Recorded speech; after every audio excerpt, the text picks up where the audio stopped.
हाँ बच्चों, पढ़ाई बीच में बहुत दिनों तक रुकी हुई थी।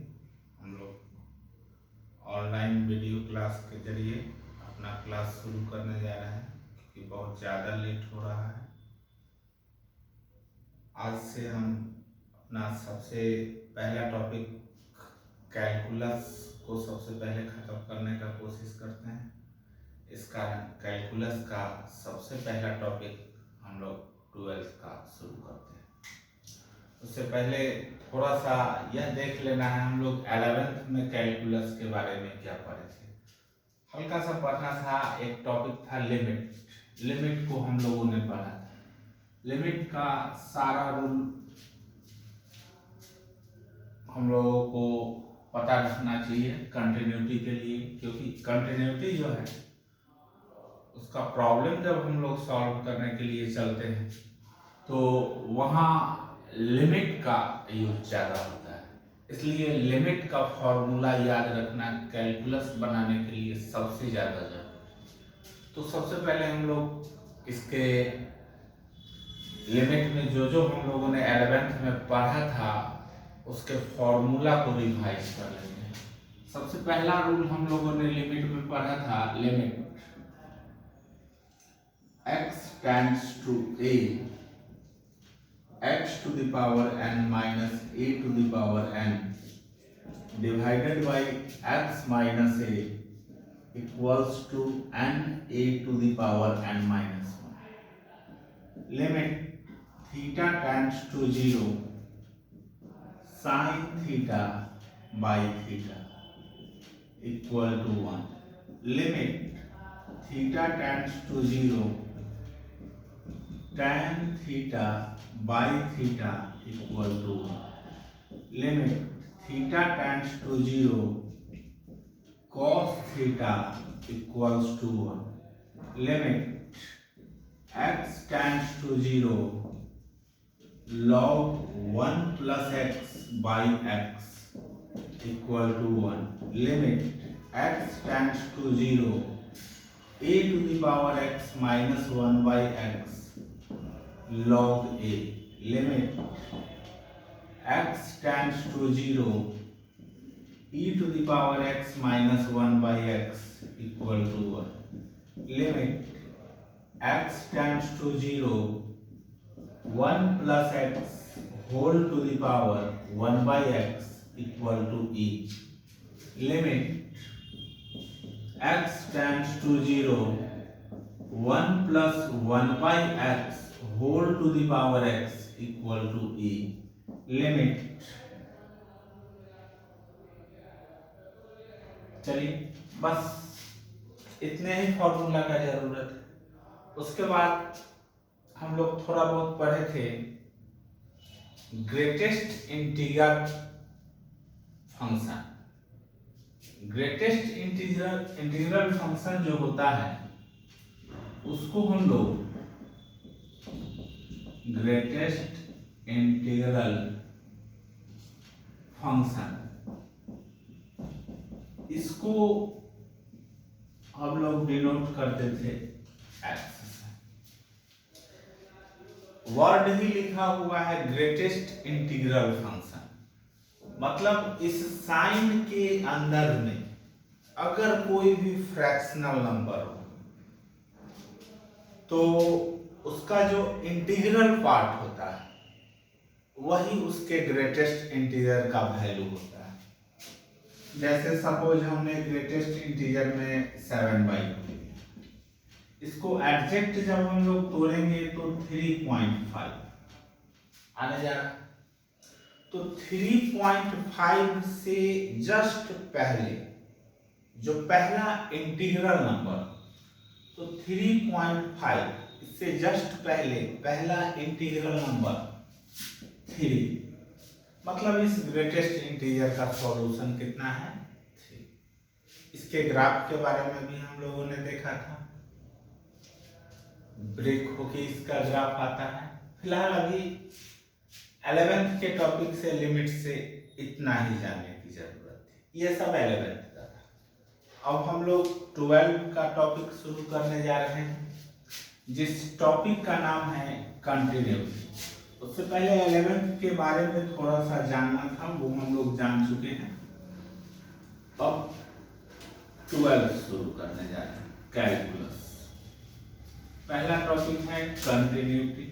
होता क्या है कंटिन्यूटी? नाम से ही पता चलता है कि वह कंटिन्यू करे, रुके नहीं, कहीं उसमें कोई ब्रेक नहीं है। तो होता क्या है कंटिन्यू? जैसे हम लोगों ने 11th में ट्रिग्नोमेट्रिक फंक्शन सब का ग्राफ ड्रॉ करना सीखा था। उसमें हम लोगों ने देखा जैसे f(x) = sin x।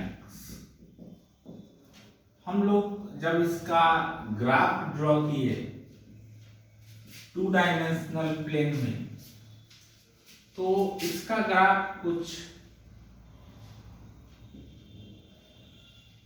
इस टाइप से हम लोगों ने देखा। तो इसका ग्राफ जब हम लोगों ने ड्रॉ किया, एक बार जब कलम पकड़ा तो कहीं भी हमें कलम उठाने की जरूरत नहीं पड़ी, इसका ग्राफ कंटिन्यू चलता गया।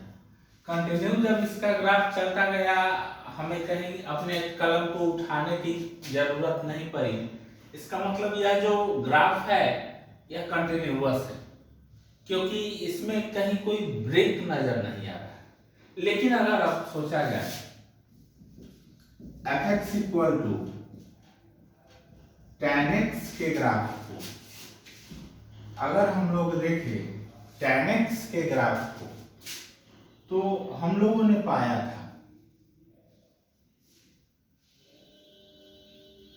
इन्फिनिटी हो जाएगा।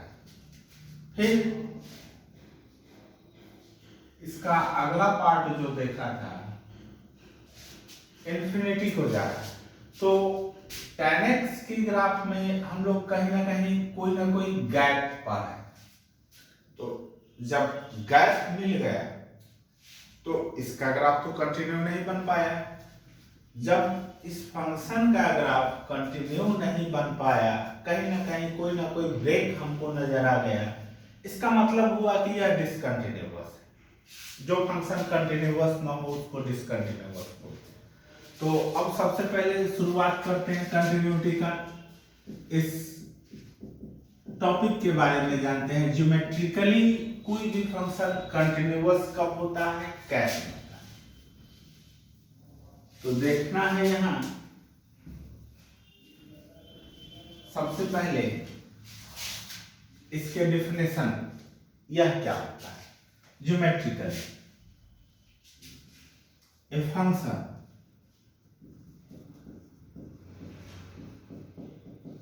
y = f(x) is said to be continuous if we draw the graph of function, if we draw the graph of function in 2-dimensional plane. If we draw the graph of function in 2-dimensional plane and we get there is no any gap, and we get there is no any gap in the graph of function, then we say that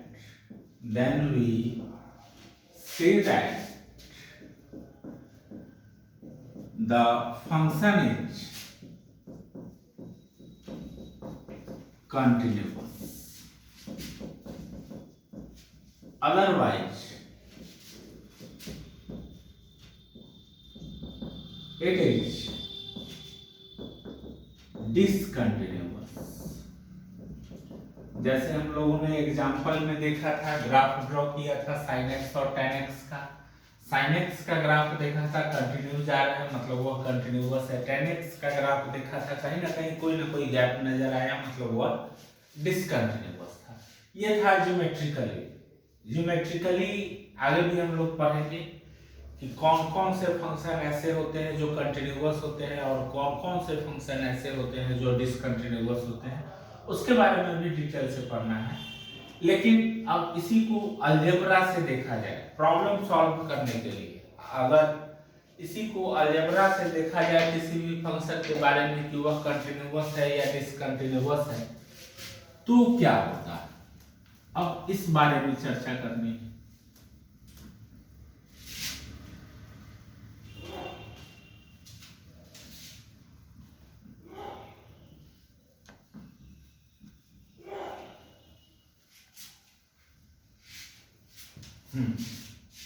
अब देखेंगे algebra से किसी भी function के continuity को test करने का तरीका।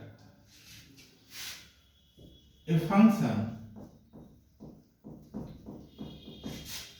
y equal to fx is said to be continuous,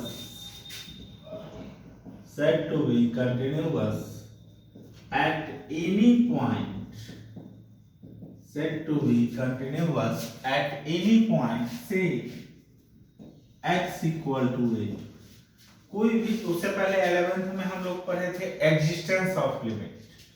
existence of limit में आप लोगों को बताया गया होगा कि किसी भी function y equal to F X का लिमिट अगर किसी भी point x equal to a पे एग्जिस्ट करता है तो दो वैल्यू इक्वल होना है, उसका लेफ्ट हैंड लिमिट और right hand limit. Left hand limit को एफ ए माइनस एच बोला करते थे, राइट हैंड लिमिट को एफ ए प्लस एच बोला करते थे। तो कंटिन्यूटी में एक बात बढ़ जाती है, लिमिट तो एग्जिस्ट करेगी बट उस फंक्शन का वैल्यू उस given point x equal to a पर जो एग्जिस्टेंस ऑफ लिमिट का वैल्यू आता है वही x इक्वल टू a पर भी फंक्शन का अगर वैल्यू हो, उस स्थिति में फंक्शन जो होता है कंटिन्यूअस बनता है। तो यहां एक कंडीशन और बढ़ेगा, देन एफ ए माइनस एच, हम लोग पढ़े थे left hand limit equals to F A plus H right hand limit.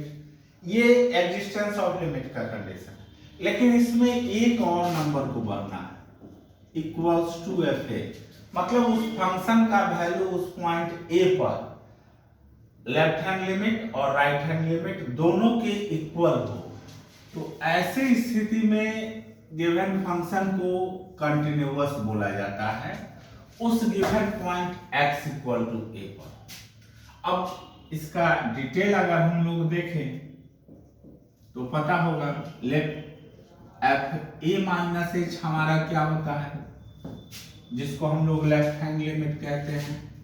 Limit h tends to 0 minus, limit h tends to 0 minus, मतलब h जो है 0 के लेफ्ट साइड से आ रहा है, यह माइनस साइन देने का यही मतलब होता है।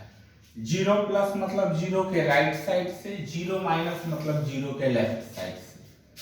F A minus H is called, इसका नाम हम लोग देंगे लेफ्ट हैंड लिमिट, इसका नाम दिया जाएगा left hand limit.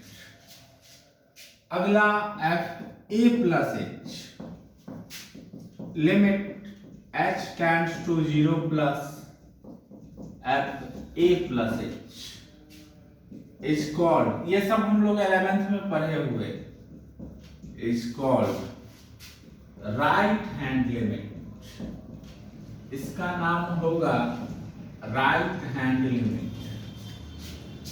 F A is value of function at this point x equal to a, ठीक है।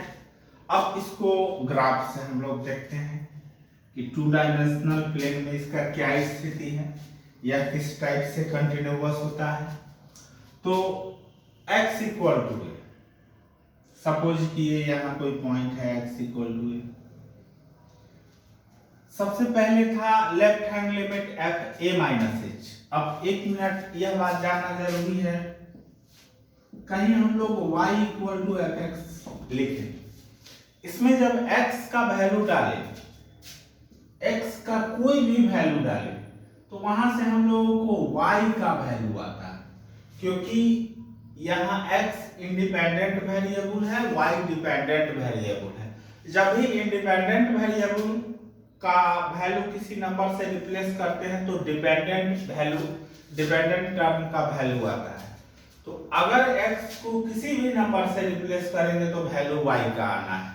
इसका मतलब एफ ए प्लस एच, एफ ए माइनस एच और एफ ए का जो वैल्यू जाना है वह y को जाना है। तो सबसे पहले हम लोग निकाले F A minus h.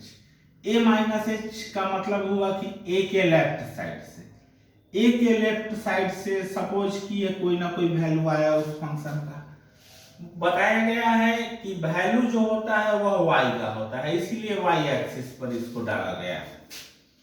F A plus H, f A plus H का मतलब हुआ कि ए प्लस एच मतलब ए के राइट साइड से, तो ए के राइट साइड से फंक्शन का वैल्यू यह गया। तो हम लोग यहाँ देख रहे हैं इसके अनुसार कंटिन्यूअस बनाने के लिए जब हम लोग चल रहे हैं तो देख रहे हैं कि लिमिट एग्जिस्ट कर रहा है, क्योंकि जो लेफ्ट हैंड लिमिट का वैल्यू आया वही राइट हैंड लिमिट का वैल्यू आया। लिमिट एग्जिस्ट किया, अब यह कंटिन्यूअस होने के लिए अगला कंडीशन क्या है, तो इस पॉइंट ए पर जो भी फंक्शन का वैल्यू हो वह भी, यह जो दोनों एफ ए प्लस एच और एफ ए माइनस एच आया है वहीं पर एफ ए भी जाके रुके। जब तीनों वैल्यू एक जगह आके मिल जाए तो अब देखा जाए तो इसके ग्राफ को ड्रॉ करने के लिए हम लोगों ने जो कलम उठाया तो कहीं से हमें कोई गैप नजर नहीं आया। जब गैप नजर नहीं आया इसका मतलब इसका ग्राफ कंटिन्यू ड्रॉ हुआ। कंटिन्यू जब इसका ग्राफ ड्रॉ हुआ इसका मतलब यह फंक्शन क्या है, कंटिन्यूअस फंक्शन। ठीक है, लेकिन इसी में अगर कोई भी बात अगर छूट जाए,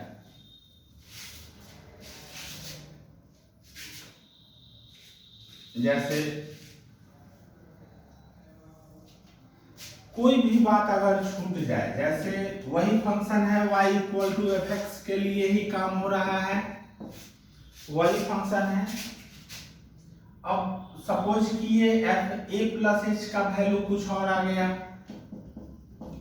एफ ए माइनस एच का भी वैल्यू सेम इसी के इक्वल आया, बट ए पर उस फंक्शन का वैल्यू डिफरेंट, ए पर उस फंक्शन का वैल्यू डिफरेंट है।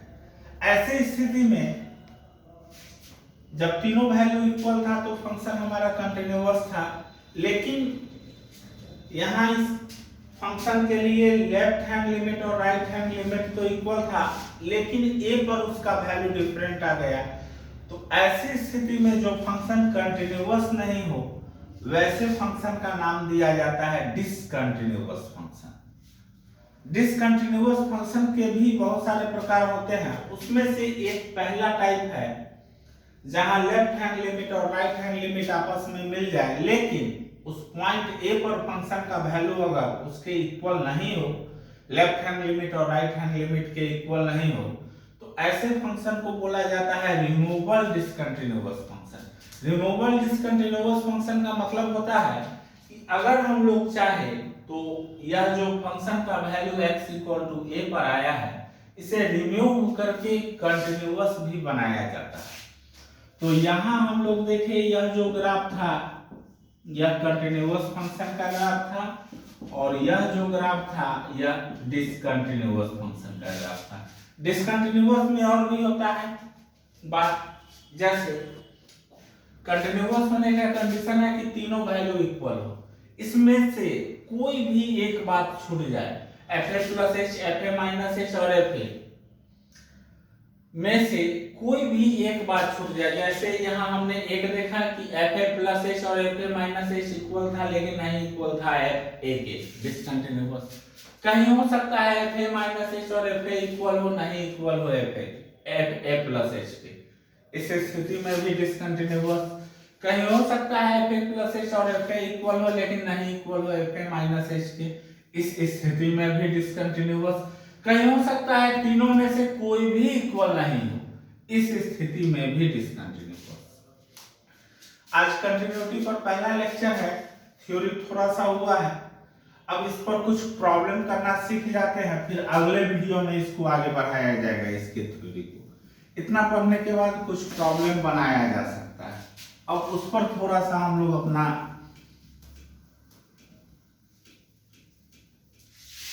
काम कर लेते हैं, क्योंकि कुछ ना कुछ प्रॉब्लम भी बनना चाहिए।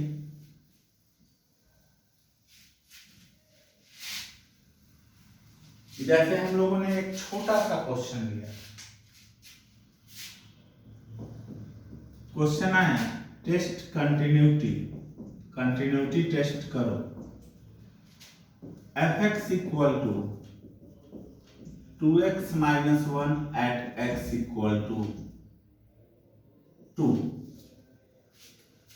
तो जैसा कि हम लोगों ने पढ़ा है, ग्राफ के थ्रू ज्योमेट्रिकली कोई भी फंक्शन कंटिन्यूअस कब होता है, तो एक नजर में अगर हम लोग देख ले इस फंक्शन को F x equal to 2x minus 1, हम लोगों ने 11th में पढ़ा था y equal to M X plus C, क्या होता है, कोई ना कोई स्ट्रेट लाइन होता है, स्ट्रेट लाइन होता है, स्ट्रेट लाइन में हम लोग कहीं से कभी भी कोई गैप नहीं पाते।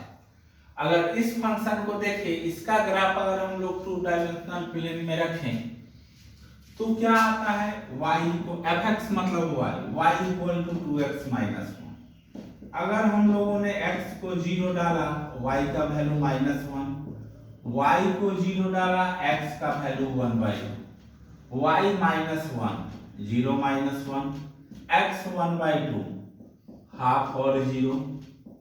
अब इस दोनों को अगर हम लोग मिला दें, दोनों पॉइंट को, क्या है, कोई ना कोई स्ट्रेट लाइन, कहीं से कोई गैप नहीं नजर आया, तो देख के हम लोग बोल देंगे कि यह कंटिन्यूअस है। लेकिन जब अलजेब्रा से इसको करना हो, इसको प्रूव करके बताना हो कि यह फंक्शन कंटिन्यूअस है, उसके लिए हम लोग क्या करते हैं, तो उसके लिए यही तरीका है जो अभी हम लोगों ने थोड़ा देर पहले पढ़ा कि कोई भी function y equal to F x अगर x इक्वल टू a पर कंटिन्यूअस है तो तीन बातें होनी चाहिए, एफ ए माइनस एच, एफ ए प्लस एच और एफ ए, तीनों का वैल्यू आपस में इक्वल आना चाहिए। जब इक्वल आए तभी कंटिन्यूअस, नहीं तो नहीं continuous.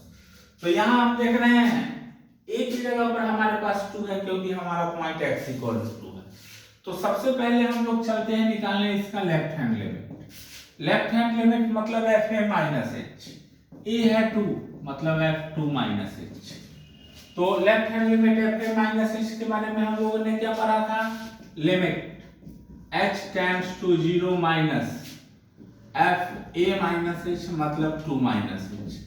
Limit h tends to 0 minus h, f 2 minus h कहां से पता करें, तो हमारा जो फंक्शन का डेफिनेशन है f x equal to 2x minus 1, तो एफ 2 माइनस एच का क्या मतलब हुआ, यहाँ x रिप्लेस हुआ 2 माइनस एच से, तो फंक्शन के वैल्यू में भी x को किस चीज से रिप्लेस किया जाएगा, 2 माइनस एच, मतलब 2 इंटू 2 माइनस एच माइनस 1।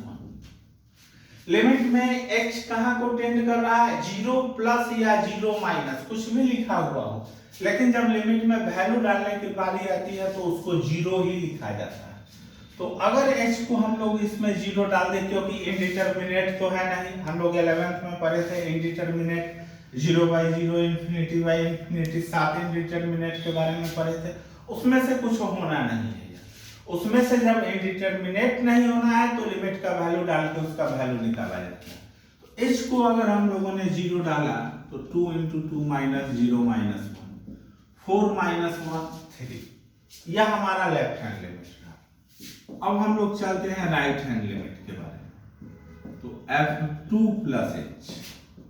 तो limit h tends to 0 plus function का एक ही डिफिनेशन है f(x = 2x - 1)। तो जो करना है यहीं से करना है। तो f2 - h था, x2 - h से रिप्लेस हुआ, f2 प्लस h है तो x2 प्लस h से ही रिप्लेस होगा। h को अगर 0 करते हैं तो कितना आ गया, 2 × 2 + 0 - 3। यहाँ हम लोगों ने देखा लेफ्ट हैंड लिमिट और राइट हैंड लिमिट दोनों का वैल्यू सेम है। अब हम लोग चेक कर लेते हैं 2 पर, एग्जैक्ट 2 पर इस फंक्शन का क्या वैल्यू। तो f2 मतलब 2 × 2 - 1 फंक्शन में डालना है, जो भी वैल्यू हो फंक्शन में डालना है। 2 × 2 - 1 मतलब, तो यहाँ हम लोगों ने देखा f a - h, f a + h और f a तीनों का वैल्यू इक्वल है, मतलब f2 - h, f2 + h और f2 तीनों इक्वल है। इसका मतलब हमारा जो फंक्शन था यह कैसा था, कंटिन्यूअस। ज्योमेट्रिकली भी हम लोगों ने देखा हमारा फंक्शन क्या था, कंटिन्यूअस। आज पहला दिन था, छोटा सा टाइम लिए हैं। अगले दिन से और बड़ा वीडियो बना के आप लोगों को भेजा जाएगा प्रत्येक दिन, ठीक है।